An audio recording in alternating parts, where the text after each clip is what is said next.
বিহারে চাকরি প্রার্থীদের উপর পুলিশের লাঠি, পিকের বিরুদ্ধে উস্কানির অভিযোগে মামলা, পাবলিক সার্ভিস কমিশনের প্রশ্নপত্র ফাঁস ও কারচুপির অভিযোগ চাকরি প্রার্থীদের।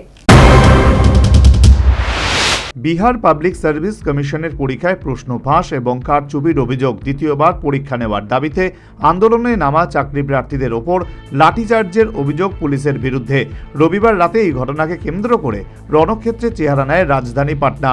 চাকরি প্রার্থীদের এই আন্দোলনে উস্কানি দেওয়ার অভিযোগে বিহারের জনসুরাজ পার্টির প্রধান প্রশান্ত কিশোর সহ 21 জনের বিরুদ্ধে মামলা দায়ের করেছে পাটনা পুলিশ। মামলা দায়ের হয়েছে অজ্ঞাত পরিচয় অন্তত 600 জনের বিরুদ্ধে। এদিকে বিহার সরকারের বিরুদ্ধে তোপ দেখে প্রশান্ত কিশোরের অভিযোগ, দীর্ঘদিন ধরে বিহারে চাকরির পরীক্ষাতে কারচুপি চলছে। বছরের পর বছর ধরে পড়ুয়াদের ভবিষ্যৎ নিয়ে ছেলে খেলা চলছে। এবার এর শেষ দেখা দরকার। একজোট হয়ে পড়ুয়াদের এবার লড়তে হবে।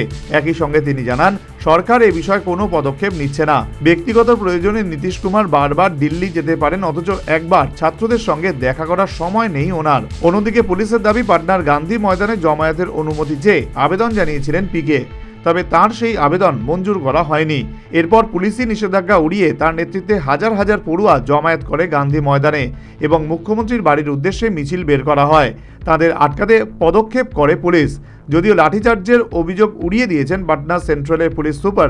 তিনি বলেন, পড়ুয়াদের কাছে অনুরোধ করা হয়েছিল তারা যেন তাদের দাবি আমাদের কাছে রাখেন, তবে পড়ুয়ারা অনড় থাকায় তাদের আটকাতে জল কামান ছোড়া হয়েছে। চাকরির পরীক্ষায় বেনিয়মের অভিযোগে পরীক্ষা বাতিলের দাবিতে গত 13ই ডিসেম্বর থেকে আন্দোলনে নেমেছিলেন চাকরি প্রার্থীরা। তারা মুখ্যমন্ত্রীর সঙ্গে এই বিষয়ে কথা বলার দাবি জানান। যদিও মুখ্যমন্ত্রী নীতিশ কুমার পড়ুয়াদের সেই দাবিকে গুরুত্ব দেননি বলে অভিযোগ। এই অবস্থায় পড়ুয়াদের পাশে দাঁড়ান প্রশান্ত কিশোর।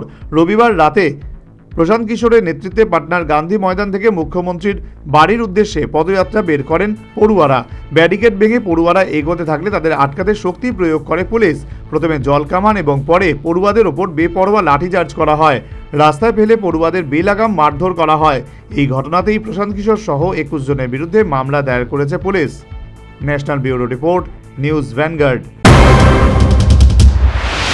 সিজা ইনস্টিটিউট অফ কিডনি সায়েন্সেস কিডনির জটিল রোগের চিকিৎসার জন্য এক উৎকৃষ্ট প্রতিষ্ঠান, যেখানে উত্তর পূর্ব ভারতের প্রথম এবিও অসামঞ্জস্য কিডনি প্রতিস্থাপন এবং মৃত ব্যক্তির কিডনি প্রতিস্থাপন করা হয়। এখানে 115টিরও বেশি কিডনি প্রতিস্থাপন এবং উত্তর পূর্ব ভারতের সবচেয়ে বেশি হিমোডায়ালিসিস করা হয়েছে এবং এই সংখ্যা দিন দিন বাড়ছে। সিজা institute of kidney sciences Tripura সরকার সহ অরুণাচল প্রদেশ, মেঘালয়, মিজোরাম, মণিপুর এবং নাগাল্যান্ড সরকার দ্বারা স্বীকৃতি প্রাপ্ত।